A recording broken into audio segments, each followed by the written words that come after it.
Tell police be here. Based off this article I found, it says woman allegedly pulls gun on family after hit and run, man says. It happened at Atlanta, Georgia. An Alabama man says a woman put a gun on him and his sons after she hit their car and drove away on I-20. Brandon Parker said he and his sons drove to Zoo Atlanta for a day trip from their home in Prattville when a woman hit their car and drove off. You don't care who's in the car, you just hit us. You didn't stop and check on us, make sure we were okay. You didn't care, said Brandon Parker, the father seen in the video of the altercation. Parker said that after being hit, the woman crossed over multiple lanes and took an exit.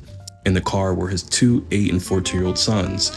After the hit, he called the police and followed her off the highway so that his 14-year-old son could get a picture of the woman's tags and license plate. The 14-year-old recorded video of the incident. She pulls onto the road, stops in the middle of the road, jumps out. She's being belligerent. She tries to get in my face, said Parker. The woman is seen in the video of the altercation with a gun. One shot from the gun goes off as Parker tries to disarm the woman. The shot did not strike anyone. So you really don't have time to think. It's really just a respond type situation, said Parker. Everything I did was to keep my kids from getting shot. So I'm watching the gun the entire time. I'm able to kind of hip toss her and slam her head into the concrete.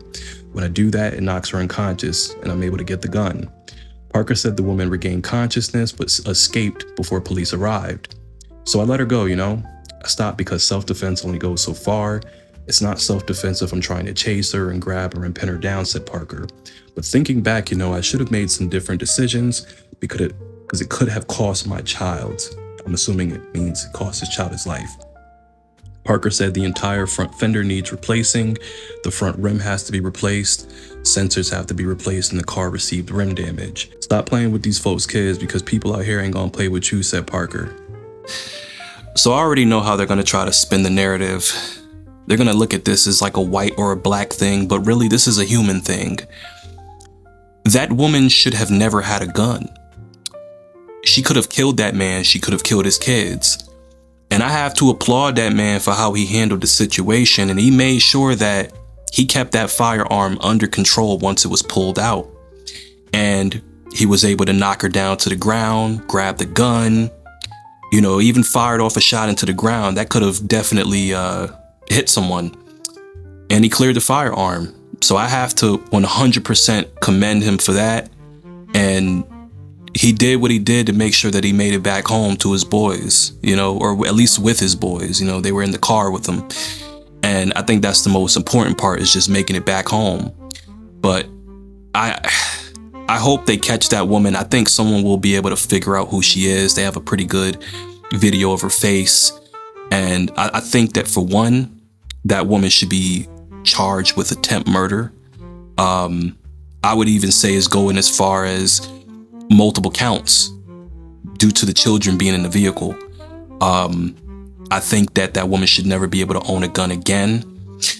And yeah, I think she should be locked up.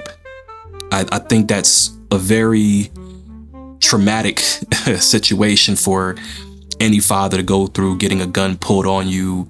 Well, first, just someone hitting your vehicle and then driving off. And then, after you approach them, they pull a gun out on you. This world is just getting crazier and crazier. And this is why I tell people you need to get a firearm. And that woman should be lucky that she didn't lose her life. She really should, because I'm not sure if that man was armed or not, but had he felt like he needed to use his gun, and he definitely could have, and it would have been justifiable, he could have killed that woman. And he absolutely could have killed her with her own firearm. And that would have been a crazy way to go out. You pull a gun out on someone and then they kill you with the own gun, kill you with your own gun that you pull out. It's just crazy.